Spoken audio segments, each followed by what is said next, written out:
first time he did it, I didn't get it all on film because he's so quick.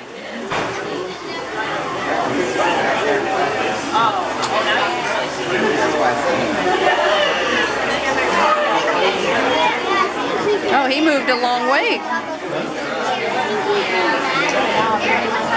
why we got to go back.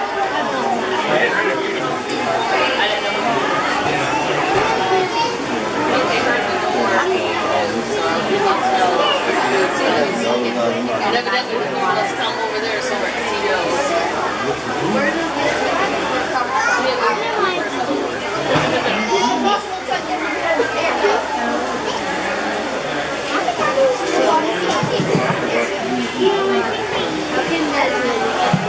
All right, everyone. I know we've got a full lobby, so if I could ask if shorter people in the front, taller people We've been doing that. To be able to see our training session that we're going to be getting started with. My name's Hannah. I work here in the reptile house. I know you probably can't see me. I'm behind all of you in the green shirt. So I'm going to tell you guys a little bit about our crocodile here before we get started with our training session. So Baru has been here for about 3 years now. He came here in the summer of 2013. He is a wild-caught saltwater crocodile. He weighs in at 1,500 pounds and he's 17 feet long, which is a pretty good size.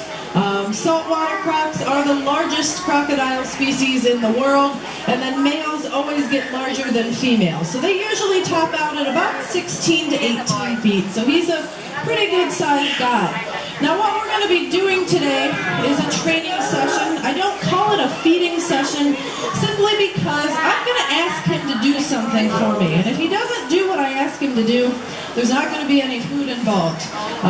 But most of the time he really wants that food reward, so he'll probably do what I ask him to do. Now today's a little bit different, so we do train him every single day, and we usually do that at 11 o'clock in the morning. So we already did one of these sessions earlier today, and we split it in half. So typically we give him 2 food items, which would be a frozen thawed, pre-killed rodent, so most of the time it's rats. And we usually give him about 1.5 pounds of food at a time.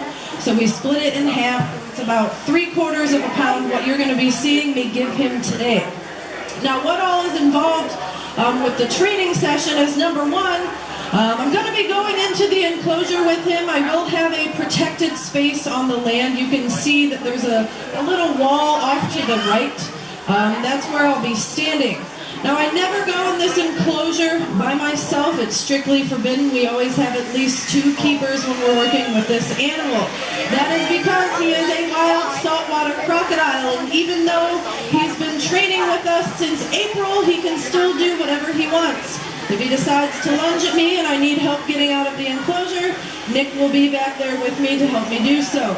Now what I'm going to be doing with him is presenting him with a pole and doing something called target training.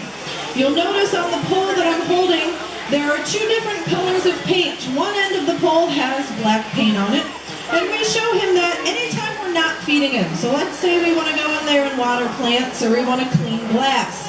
We don't want him to think that every single time we go in there that he's getting food, because that's not going to happen. So we show him that anytime we're not feeding him to let him know, okay, there's a keeper in here, but there's no food involved, so you don't have to bother us. However, as part of this training session, I'm going to be showing him the other end of the pole. That end of the pole has red stripes on it. He does respond to the color red, and that's why we chose that for the feedings. And since he's only getting 1 food item, I'm only going to put it probably maybe on his left side. He sees a little bit better on one side versus the other, but in order for you guys to be able to see him retrieve the food, I'll probably put it on the side closer to the exhibit glass. So I can't tell where he's at right now. I'm assuming he's probably at the water's edge, and that's where we want him to be. We always feed crocodilians in the water. It's just a matter of safety. We never feed a crocodilian on land. It is not safe for us to do that, so we do it while he's in the water. So if he does anything like lunge at me or bite my pole, I'm going to exit the exhibit, not going to give him the food reward, but again, he usually, he wants that food reward, he's going to do what I ask him to do. So after he lines his nose up with that red striped end of the pole, I'm going to toss the food to him, and you'll notice that when it hits the water, it floats. That's because we pumped air in it with a syringe.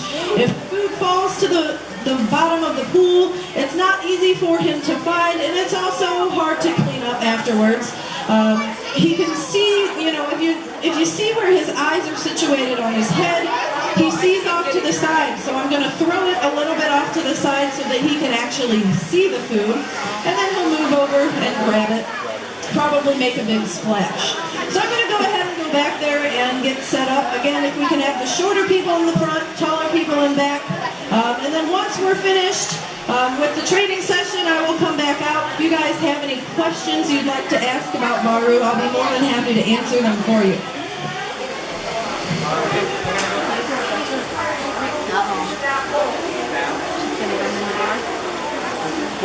Takes her just...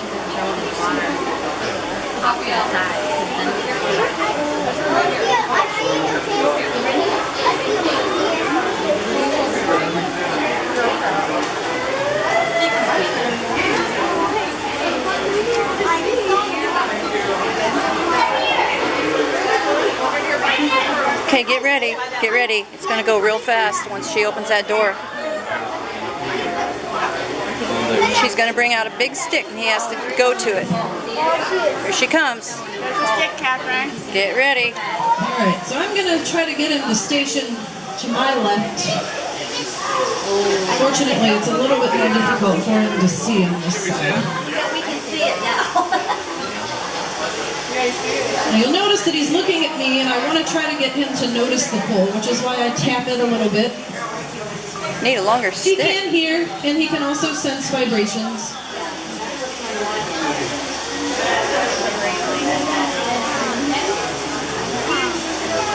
I want him to come a little bit closer, as close as he can without actually biting the pole.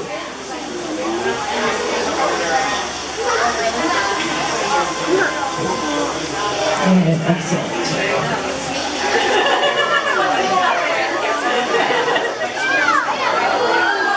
Alright, I'll be back out to answer your guys' questions.